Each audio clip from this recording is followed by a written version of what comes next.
వేగవంతంగా ఎంత వేగవంతంగా పరిగెత్తగలిగితే ఈ కూటమి ప్రభుత్వం దానికంటే వేగంగా వాళ్ళు నిధులు ఇచ్చేదానికి సిద్ధంగా ఉన్నారు మోడీ గారి ప్రభుత్వం. దాన్ని మనం ఉపయోగం చేసుకోవాలి. దాన్ని త్వరగా చేసుకోవాల్సిన అవసరం ఖచ్చితంగా ఉంది. నిధులు చాలా ఇబ్బందికరమైన పరిస్థితిలో నెట్టేశారు వైఎస్ఆర్సీపీ ప్రభుత్వం. పోయిన ప్రభుత్వం పూర్తిగా అప్పులమయం అయిపోయింది. నేను తెలంగాణ గురించి మాట్లాడిన అవసరం లేదు, మన ఆంధ్ర గురించి వరకు మాట్లాడతాను. పూర్తిగా అప్పులమయం అయిపోయింది.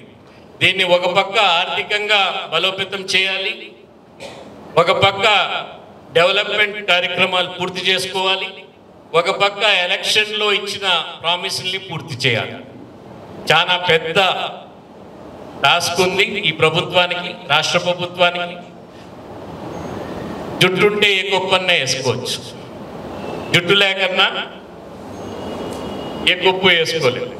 అందుకని డబ్బులు ఉండాలి. డబ్బులు ఎక్కడి నుంచి సమకూర్చాలి అనేది రాష్ట్ర ప్రభుత్వం దృష్టి సాధించి మన రాష్ట్రంలో వనరులు ఎంత చేయగలుగుతాం, ప్రజల్ని ఇబ్బంది పెట్టకన్నా ఇక్కడి నుంచి లీకేజెస్ అంతా కట్ చేసి కేంద్రం నుంచి ఎంత డబ్బు తీసుకొని రాగలుగుతాం, ఇవన్నీ కూడా చేసుకోవాల్సిన అవసరం ఉంది. డెవలప్మెంట్ ప్రోగ్రామ్స్లో బాగా కుంటిపడిపోయాం. మనం అభివృద్ధి కార్యక్రమాలు వేగవంతంగా చేయాల్సిన అవసరం ఉంది. రాష్ట్ర ఒక అసెట్స్ క్రియేషన్, మనం సంపద సృష్టించడం అంటే మన రాష్ట్రానికి అసెట్స్ క్రియేట్ చేయాల్సిన అవసరం ఖచ్చితంగా ఉంది.